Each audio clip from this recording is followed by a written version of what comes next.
Tungabhadra project అనేది ఉమ్మడి project. అది కర్ణాటక, ఆంధ్రప్రదేశ్, కొద్దిగా తెలంగాణ, ఈ 3 రాష్ట్రాలకి సంబంధించినటువంటి ఉమ్మడి ప్రాజెక్ట్.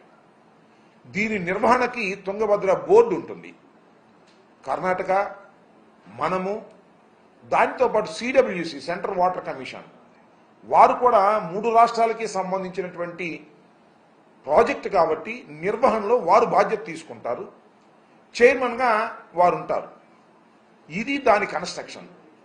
దానికి సంబంధించి దానిలో ఒక గేటు కొట్టుకుపోతే అది జగన్మోహన్ రెడ్డి గారి సైడ్ ఎఫెక్ట్ అని, జగన్మోహన్ రెడ్డి గారి వల్లే కొట్టుకుపోయిందని ఇలాంటి దుష్ప్రచారం చేసేటటువంటి కార్యక్రమం చేయటం చాలా దురదృష్టకరమని ఈ సందర్భంగా నేను చెప్పదలుచుకున్నాను. ఏది జరిగినా అది జగన్మోహన్ రెడ్డి గారి అకౌంట్లో వేసేసి తప్పుకోవాలని చంద్రబాబు నాయుడు గారు, తెలుగుదేశం ప్రభుత్వం, ఎల్లో మీడియా ప్రయత్నం చేయటం అనేది దుర్మార్గమైనటువంటి అంశం. ఇదే విధంగా మరి జగన్మోహన్ రెడ్డి గారి టైంలో పులిచింతల 16వ గేటు కొట్టుకుపోతే వితిన్ 20 డేస్లో దాన్ని రిపేర్ చేసేసి ఏర్పాటు చేసి నీరు కిందకు పోకోకుండా ఆపడం జరిగిందనే విషయాన్ని మర్చిపోయారు. అప్పుడు కూడా చాలా బురదరాత రాసేటటువంటి కార్యక్రమం చేశారు. జగన్మోహన్ రెడ్డి గారి వాళ్ళే కొట్టుకుపోయింది. అది కొత్త ప్రాజెక్టు. వాస్తవానికి కాంట్రాక్టర్ లోపం వలన, చంద్రబాబు నాయుడు గారికి కాంట్రాక్టర్కి మధ్యన ఉన్నటువంటి లాలూచి వలన, ఫండ్స్ విషయంలో ఆయన సక్రమంగా చేయకపోవటం వలన కొట్టుకుపోతే దాన్ని రివైవ్ చేసి దాన్ని మళ్ళీ ఏర్పాటు చేయడం జరిగింది. అదేవిధంగా గుళ్ళకమ్మ గేటు కొట్టుకుపోయింది.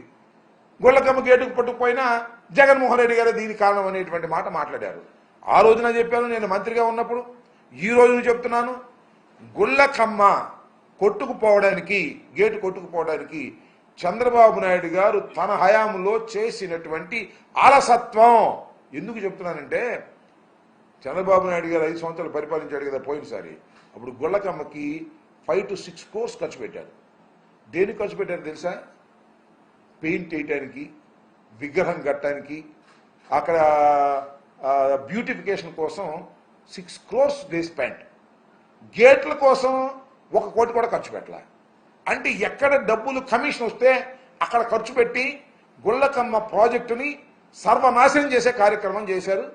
అది మేము వచ్చిన తర్వాత కొట్టుకుపోయింది. ఆ రోజు చేసి ఉన్నట్టయితే అద్భుతంగా ఉండేది. కానీ ఈ విధంగా ఏది జరిగినా జగన్మోహన్ రెడ్డి గారి అకౌంట్లో వేయాలనేటువంటి ప్రయత్నం చేయటం చంద్రబాబు నాయుడు గారికి తగదు అని ఈ సందర్భంగా నేను చెప్పదలుచుకున్నాను.